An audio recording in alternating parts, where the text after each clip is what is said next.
Hai, selamat malam. Buat kamu yang sedang merasa muram, dalam suasana hati temaram, atau yang sedang senang, bahagia, dan merayakan malam.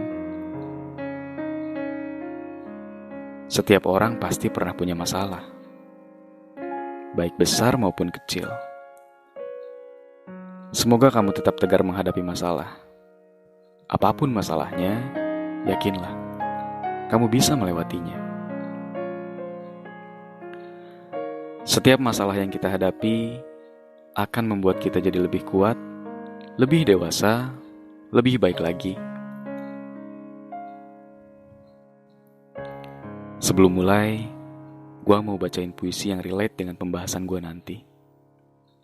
Yang gak suka sama puisinya bisa langsung skip aja ya.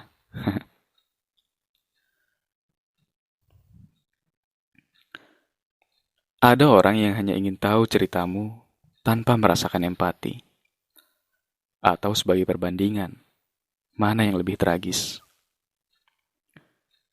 Setidaknya hujan lebih mampu menampung kesedihan pada tiap rintik yang terjun sebagai gelisah, kemudian menghantam bumi dan pecah sebagai harapan yang tercerai. Menyatu dengan pecahan duka lainnya, berakhir pada resapan asa yang mengendap. Bukan pada anggapan penyederhanaan masalah yang kau ceritakan.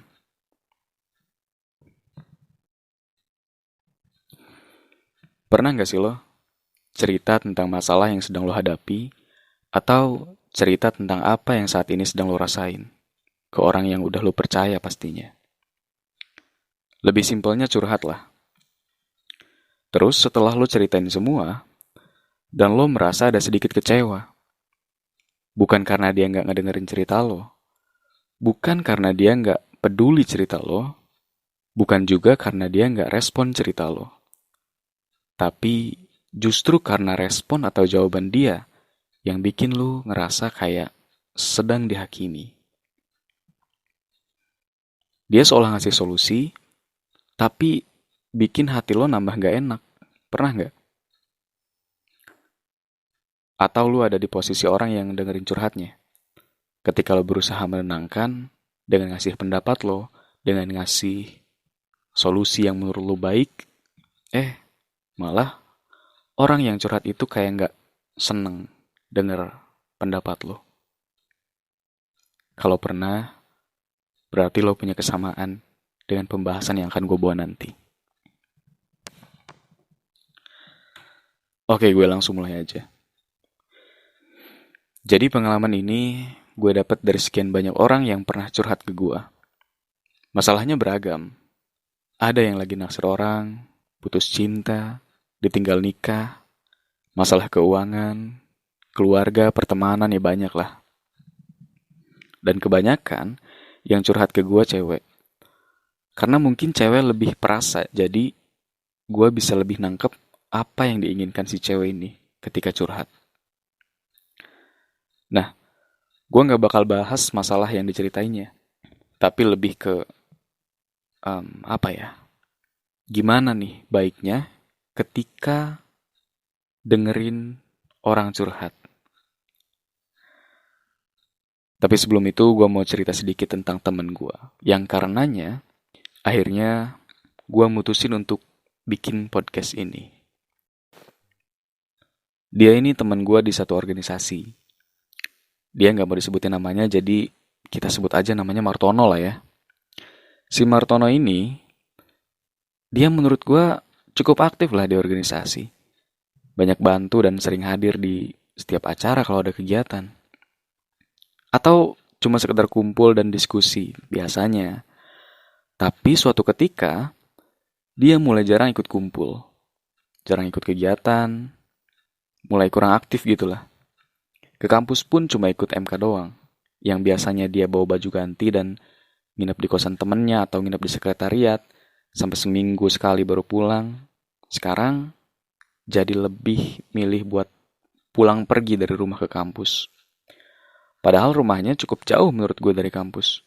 Sekitar 1 atau 2 jam perjalanan gitu. Singkat cerita, gue singkat-singkat aja ya biar gak kepanjangan. gue ada kesempatan buat ngobrol sama si Martono ini. Kebetulan hari itu dia nginep di sekretariat. Di sekretariat itu ada gua, Martono itu sendiri, dan sebut saja namanya Juki. Sebenarnya ada satu lagi tapi nggak gue sebutin karena nggak terlalu berperan dalam cerita ini. Malam itu kita keluar ke suatu tempat buat ngobrol-ngobrol santai sambil ngopi. Biasalah. Di tengah obrolan, kita mulai ngobrol serius nih. Dia sih yang mulai. Dia mulai ngajak ngobrol serius. Dan dia nyeritain, dia ini maksud gue Martono ya. Si Martono ini mulai nyeritain masalah dia, kenapa dia nggak aktif lagi di organisasi. Gue nggak mau nyeritain gimana detail masalahnya, tapi intinya si Martono ini lagi ngerasa risau, gelisah, takut, karena ayahnya yang mulai sakit-sakitan. Kondisi keuangan yang lagi turun, sedangkan kebutuhan makin banyak. Dan dia sebagai anak yang udah dewasa, ikut pusing lah. Dia juga mulai merasa punya tanggung jawab untuk ikut andil dalam permasalahan keluarga dia. Dia sempat punya niatan untuk berhenti kuliah dan pengen nyari kerja aja katanya. Makanya dia malas ikut kegiatan-kegiatan di organisasi kalau gak ngasilin duit. Mending di rumah bantuin ibunya dagang katanya. Gue yang dengerin cerita dia, mencoba untuk nangkep kegelisahan dia, untuk gue bayangkan gimana rasanya berada di posisi dia. Gue masih diem tuh, belum nanggepin apa-apa. Karena dia pun gak kelihatan lagi nunggu pendapat gue. Kemudian sempat hening sejenak, tapi kemudian si Juki ini mulai angkat bicara. Dia cerita balik tentang kehidupannya yang katanya udah susah dari dulu. Dari dia kecil malah. Dan ada kalimat gini, lu mah gak seberapa. Nah itu. Ya memang gue pun berpikir kalau secara logika, kehidupan si Juki ini memang lebih sulit gitu daripada si Martono. Itu menurut logika. Tapi tetap aja, gue juga harus mentingin perasaan si Martono. Tapi walaupun begitu, gue yakin maksud si Juki ini baik. Dia pengen nyemangatin si Martono. Dia pengen si Martono setidaknya merasa lebih bersyukur gitu. Masih ada orang lain yang lebih besar masalahnya. Tapi gue perhatiin, si Martono jadi kayak kehilangan minat buat ngobrol gitu. Dia jadi lebih diem. Akhirnya yang ngobrol cuma gue, Juki, dan temen gue yang satunya lagi. Dan gak lama kita pun pulang. Nah, sebenarnya masih ada beberapa kasus yang kayak gini, dan gue pun pernah mengalaminya sih. Baik sebagai pendengar maupun sebagai orang yang curhat. Tapi dari itu semua, dari beberapa orang yang pernah curhat ke gue, dari si Martono, gue jadi menyadari beberapa hal. Orang yang curhat itu pengen merasa hatinya lebih tenang. Ya iyalah ya, kebanyakan orang juga udah pada tahu. Namanya curhat kan curahan hati. Dia berusaha mencurahkan isi hati, biar nggak terlalu berat nanggung beban pikiran sendiri. Tapi, harapan respon saat orang curhat inilah yang berbeda-beda. Ini menurut gua sih ya. Karena emang nggak ada ilmu pasti tentang hal ini. Pertama, ada orang yang curhat itu cuma sekedar pengen didengerin. Dia pengen ngajak lu untuk berempati atas apa yang dia rasain. Atau cuma sekedar dia pengen berbagi kisah aja gitu. Biar nggak dia pendem sendiri. Biasanya nih, orang yang kayak gini, dia lebih aktif bercerita. Dia terus ngeluarin isi hatinya, bahkan cenderung mengulang-ulang. Terus ngorek-ngorek isi hatinya, apa nih yang dia rasain. Karena dia nggak lagi nunggu pendapat kita gitu. Dia fokus pada apa yang diceritain. Gitu biasanya. Kedua, ada orang yang curhat itu emang butuh pendapat gitu. Butuh pendapat dari orang lain, butuh masukan, butuh motivasi, atau butuh solusi. Biasanya ya yang kayak gini emang permasalahannya agak rumit gitu, dan dia butuh bantuan orang lain, setidaknya solusi gitu. Ketiga, ada orang yang curhat itu dia butuh dukungan atas masalah yang dihadapi atau perasaan yang dia rasain gitu. Dia butuh temen nih, butuh dukungan atas argumen dia kalau dia tuh emang ada di posisi yang benar. Biasanya yang kayak gini dia ada sedikit keraguan atas keputusan yang akan atau udah dia ambil. Makanya dia butuh penguatan atau hal yang membuat dia tambah yakin sama keputusannya. Atau apapun, entah masalah atau perasaan dia. Dan perlu diingat, setiap orang yang curhat menurut gua gak ada yang suka diperbandingkan masalahnya. Karena manusia itu punya akal dan perasaan yang beda-beda. Punya mental yang beda-beda, punya keadaan yang berbeda-beda.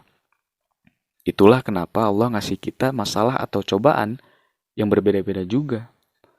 Yang sesuai dengan kemampuan kita. Permasalahan yang menurut lo sepele, belum tentu menurut orang lain juga sepele. Permasalahan yang menurut lo rumit, belum tentu menurut orang lain juga rumit. Jadi, berhentilah menyepelekan permasalahan orang lain. Karena kita nggak pernah sepenuhnya merasakan apa yang orang lain rasakan.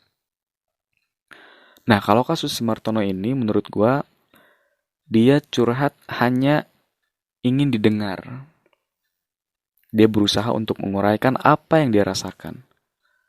Supaya orang bisa ngerti kenapa dia jadi seperti ini gitu.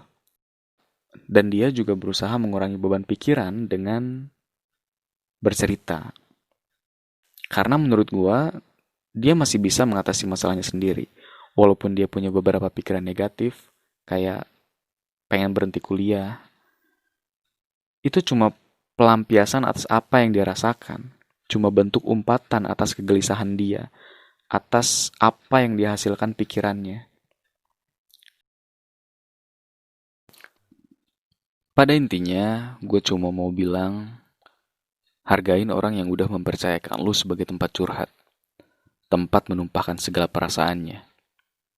Coba untuk mengerti apa yang dia rasain. Kalau lu punya perbedaan pendapat, simpen aja dulu. Kecuali kalau lu punya cara yang baik untuk nyampeinnya. Karena ketika lu ngadepin orang yang lagi pakai perasaan, lu juga harus pakai itu. Ada orang yang bilang, emosi itu harus dikontrol. Menurut gua nggak bisa. Emosi itu nggak bisa dikontrol. Kalau lu lagi ngerasa sedih, ya yang lu rasain sedih. Kalau lu lagi ngerasa marah, ya yang lu rasain marah. Kalau lu lagi ngerasa bahagia, ya yang lu rasain bahagia. Yang bisa lu kontrol adalah sikap atau ekspresi ketika lu merasakan emosi itu.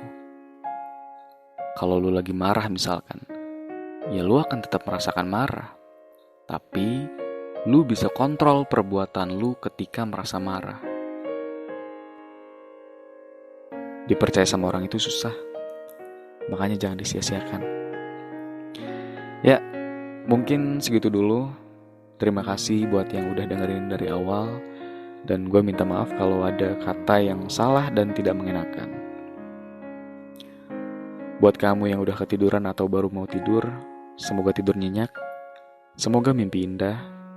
Semoga esok adalah hari terbaikmu dari hari-hari sebelumnya. Selamat malam.